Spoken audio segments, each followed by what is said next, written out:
Hi all, welcome to study win PSC. Pathanamthitta, Thrissur, Kasaragod LDC എക്സാമിനേഷൻ്റെ മലയാളം ചോദ്യങ്ങളും ഉത്തരങ്ങളുമാണ് ഈ വീഡിയോയിലുള്ളത്. ഫസ്റ്റ് ക്വസ്റ്റ്യൻ, ശരിയായ പദം കണ്ടെത്തുക. Option B അക്ഷൗഹിണി. അക്ഷൗഹിണി എന്ന് വെച്ചാൽ പണ്ടത്തെ രാജാക്കന്മാരുടെയൊക്കെ കാലത്തുണ്ടായിരുന്ന വലിയൊരു സേനാവിഭാഗമാണ്. അതിനെയാണ് അക്ഷൗഹിണി എന്ന് പറയുന്നത്. അതായത് ആന, കുതിര, കാലാൾ ഇതെല്ലാം ചേർന്നൊരു വലിയ സേനാവിഭാഗം ഉണ്ടായിരുന്നു. അതിനെ പറയുന്ന പേരാണ് അക്ഷൗഹിണി. ഇതിൻ്റെ സ്പെല്ലിംഗ് ഇങ്ങനെയാണ്, അക്ഷൗഹിണി. അത് നോക്കി വെച്ചോണേ. ഇത് ഓർത്ത് വെക്കാനൊരു ക്ലൂ പറഞ്ഞുതരാം. കവയിത്രി എന്നൊരു വേർഡ് എപ്പോഴും നമ്മൾ ശരിയായ പദം തിരഞ്ഞെടുക്കാനായിട്ട് കാണുന്ന ഈ കവയിത്രിയിലും അക്ഷൗഹിണിയിലും 4 അക്ഷരമാണ് ഉള്ളത്. അക്ഷൗഹിണി, കവയിത്രി, ഇതിൽ രണ്ടിലും 4 അക്ഷരം വീതമാണ് ഉള്ളത്. രണ്ടും അവസാനിക്കുന്നത്, അവസാനത്തെ 2 അക്ഷരം അവസാനിക്കുന്നത് ഈ ശബ്ദത്തിലാണ്. അക്ഷൗഹിണിയിലാണെങ്കിൽ ഹി നീ എന്ന് പറയും, 2 ഈ ശബ്ദം. കവയിത്രിയിലാണെങ്കിൽ അവസാനത്തെ 2 അക്ഷരം ഈല, ഇത്രി, അവസാനത്തെ 2 അക്ഷരം ഈ ശബ്ദത്തിൽ അവസാനിക്കുന്നത്. അപ്പോൾ അതങ്ങനെ വെച്ചങ്ങ് ഓർത്താൽ മതി. അല്ലെങ്കിൽ വേറൊരു സിമ്പിൾ ക്ലൂ പറഞ്ഞുതരാം. അവസാനത്തെ 2 അക്ഷരം വള്ളിയിട്ടാണ് എഴുതുന്നത്. കവയിത്രി ആണെങ്കിൽ കവ ഇത്രി, ഈത്രി, രണ്ട് അക്ഷരത്തിനും വള്ളിയുണ്ട്. അതുപോലെ അക്ഷൗഹിണിക്കകത്താണെങ്കിൽ അവസാനത്തെ 2 അക്ഷരത്തിനും വള്ളിയുണ്ട്, ഹി നി. അങ്ങനെ വെക്കുമ്പോൾ അത് തെറ്റാതെ ഓർത്തിരിക്കാൻ പറ്റും. അങ്ങനെ അങ്ങ് ഓർക്കുവാണെങ്കിൽ കവയിത്രി എപ്പോഴും ചോദിക്കുന്ന കവയിത്രിയുടെ അവസാനത്തെ 2 അക്ഷരത്തിന് വള്ളിയുണ്ട്. അതുപോലെ ഇത് അക്ഷൗഹിണി, അവസാനത്തെ 2 അക്ഷരത്തിന് വള്ളിയുണ്ട്. ഇങ്ങനെ ഓർക്കുവാണെങ്കിൽ ഇത് മറക്കത്തില്ല. അടുത്ത ക്വസ്റ്റ്യൻ, നാഴികയുടെ 60 പങ്ക് വിനാഴിക. ഈ വിനാഴിക എന്ന് പറയുന്നത് പണ്ടത്തെ കാലത്ത് ഒക്കെ യൂസ് ചെയ്തുകൊണ്ടിരുന്ന ഒരു സമയത്തെ കാണിക്കുന്ന ഒരു വാക്കാണ് വിനാഴിക. അപ്പോൾ ഒരു നാഴിക എന്ന് വെച്ചാൽ 60 വിനാഴികയാണ്. അപ്പോൾ ഒരു വിനാഴിക എന്ന് വെച്ചാൽ എന്ത് വരും? ഒരു നാഴിക 60 വിനാഴിക. അപ്പോൾ ഒരു വിനാഴിക എന്ന് പറഞ്ഞാൽ 60 നാഴിക. അപ്പം നാഴികയുടെ 60 പങ്കെന്ന് പറയുമ്പം അത് വിനാഴിക. ഒരു ദിവസം എന്ന് പറഞ്ഞാൽ 60 നാഴികയാണ്. മാത്ര, ഈ മാത്ര എന്ന് വെച്ചാൽ അക്ഷരങ്ങൾ ഉച്ചരിക്കാൻ എടുക്കുന്ന സമയത്തിനെയാണ് വ്യാകരണത്തിൽ മാത്ര എന്നതുകൊണ്ട് ഉദ്ദേശിക്കുന്നത്. നൊടി എന്ന് വെച്ചാൽ നൊടിയിടയിൽ എന്നൊക്കെ പറയത്തില്ലേ, നിമിഷ നേരത്തിൽ, നിമിഷം, വിതിൻ സെക്കൻഡ്സ് എന്നൊക്കെ നമ്മൾ ഇംഗ്ലീഷ് പറയത്തില്ലേ, അതിൻ്റെ ഒരു മീനിങ് ആണ് ഈ നൊടി കൊണ്ട് ഉദ്ദേശിക്കുന്നത്. മണിക്കൂർ എന്താണെന്ന് എല്ലാവർക്കും അറിയാമല്ലോ, അത് ഞാൻ പ്രത്യേകിച്ച് പറയണ്ടല്ലോ. ഓക്കെ, അടുത്ത ക്വസ്റ്റ്യൻ, പിരിച്ചെഴുതുക. പരമോച്ച നില. ഓപ്ഷൻ സി പരമ പ്ലസ് ഉച്ച പ്ലസ് നില. പിരിച്ചെഴുതുമ്പോൾ ഉണ്ടല്ലോ, ആ പ്ലസ് ഉ വന്നു കഴിഞ്ഞാൽ ഓ എന്നാണ് പറയുന്നത്. അപ്പോൾ ഇവിടെ പരമ പ്ലസ് ഉച്ച ഓ എന്നാവും. അതാണ് പരമോന്ന് വന്നിരിക്കുന്നത്. പരമ പ്ലസ് ഉച്ച പ്ലസ് നില. ഈ വാക്കുകളെല്ലാം പിരിച്ചെഴുതുമ്പോൾ വാക്കുകളെല്ലാം സെപ്പറേറ്റ് ചെയ്ത് വേണം എഴുതാനായിട്ട്. ഏതൊക്കെ വാക്കുകളുണ്ടോ അതെല്ലാം സെപ്പറേറ്റ് ചെയ്യണം. അപ്പോൾ ഇവിടെ പരമ പ്ലസ് ഉച്ച പ്ലസ് നില എന്ന് വരും.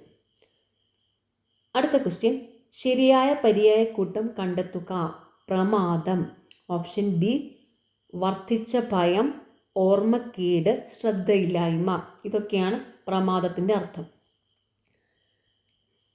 അടുത്ത ക്വസ്റ്റ്യൻ, വിപരീത പദം ഏത്? അധ്യാത്മം, ഭൗതികം.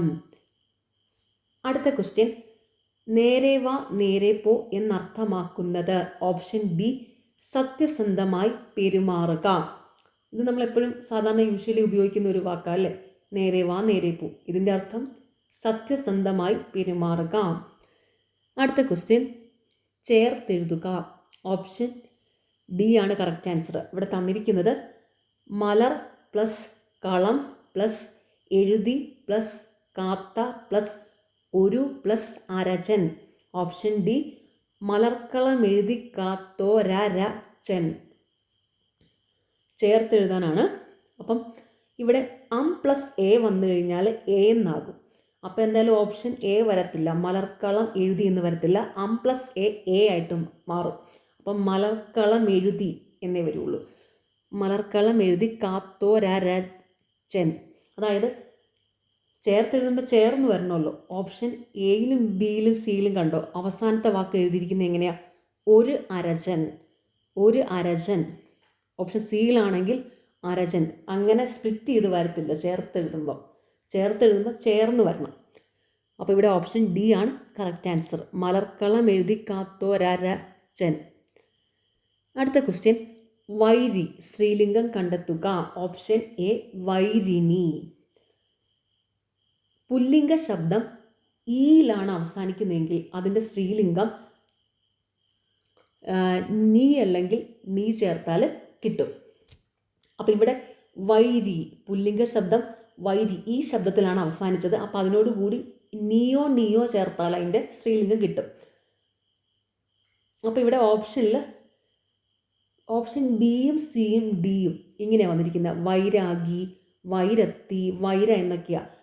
നീലോ അല്ല വന്നിരിക്കുന്നത്. ഓപ്ഷൻ എ നീയിലാണ്. അപ്പം നീ വന്നിട്ടുണ്ടായിരുന്നെങ്കിൽ ഒരു കൺഫ്യൂഷൻ വന്നേനെ. വൈരി നീ ആണോ വൈരി നീ ആണോ എന്നൊരു കൺഫ്യൂഷൻ വന്നേനെ. ഇപ്പം നീ തരാത്തത് കൊണ്ട് ഇവിടെ ഓപ്ഷൻ എ ആണ് എന്ന് മനസ്സിലായി. ഈ ഒരു കാര്യം അറിയാമെങ്കിൽ കേട്ടോ, അറിയാവുന്നവർക്കാണെങ്കിൽ ഇത് പെട്ടെന്ന് തന്നെ എഴുതാൻ പറ്റും. വൈരി നീയ. ഇപ്പോൾ ഒരു എക്സാമ്പിൾ പറയാവേ. ഇപ്പം ഏകാക്കി ആണെങ്കിൽ ഏകാക്കി അത് പുല്ലിംഗ ശബ്ദമാണ്. ഏകാക്കി ഈ ശബ്ദത്തിൽ അവസാനിക്കുന്ന പുല്ലിംഗമാണ്. അപ്പോൾ അതിൻ്റെ സ്ത്രീലിംഗം എന്ന് പറഞ്ഞാൽ ഏകാക്കി നീ വരും, നീയാണ് വരുന്നത്. അതുപോലെ വിദ്യാർത്ഥി, വിദ്യാർത്ഥി ഒരു പുല്ലിംഗ ശബ്ദമാണ്, അവസാനിക്കുന്നത് ഈ ശബ്ദത്തിലാണ്, വിദ്യാർത്ഥി. അപ്പോൾ അതിൻ്റെ സ്ത്രീലിംഗം എന്ന് പറയുന്നത് വിദ്യാർത്ഥിനിയാണ് വരുന്നത്, വിദ്യാർത്ഥിനി. നീ വരുന്നത് പറയാം. പക്ഷി, പക്ഷിയാണെങ്കിൽ ഈ ശബ്ദത്തിൽ അവസാനിക്കുന്നത് പുല്ലിംഗ ശബ്ദമാണ്, അതിൻ്റെ സ്ത്രീലിംഗം പക്ഷിനിയാണ് വരുന്നത്. അതുപോലെ അഭിലാഷി, അഭിലാഷി ഈ ശബ്ദത്തിൽ അവസാനിക്കുന്ന പുല്ലിംഗമാണ് അഭിലാഷി,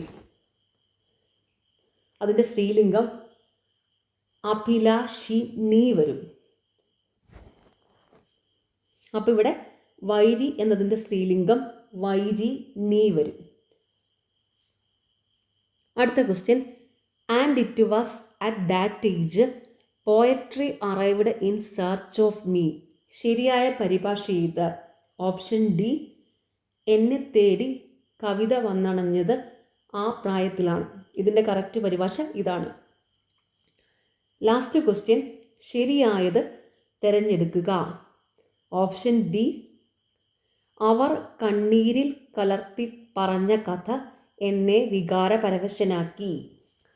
ഇതെന്ന് വെച്ചാൽ ഈ വാക്യശുദ്ധിയിലെ പദവിന്യാസ ക്രമം എന്ന് പറഞ്ഞിട്ടൊരു ഭാഗമുണ്ട്. പദവിന്യാസ ക്രമം കറക്റ്റായിട്ട് വരണം, അതാണ് ഇവിടെ. അപ്പോൾ തെറ്റിച്ചൊക്കെ ആയിരിക്കും കൊടുത്തിരിക്കുന്നത്, അതിൽ കറക്റ്റായിട്ടുള്ളത് കണ്ടുപിടിക്കണം. പദവിന്യാസ ക്രമം കറക്റ്റായിട്ട് വരുന്നത് കണ്ടുപിടിക്കണം.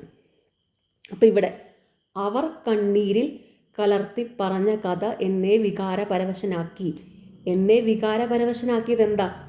അവർ കണ്ണീരിൽ പറഞ്ഞ കഥയാണ്. അപ്പോൾ അത് വേണം ആദ്യം എഴുതാനായിട്ട്.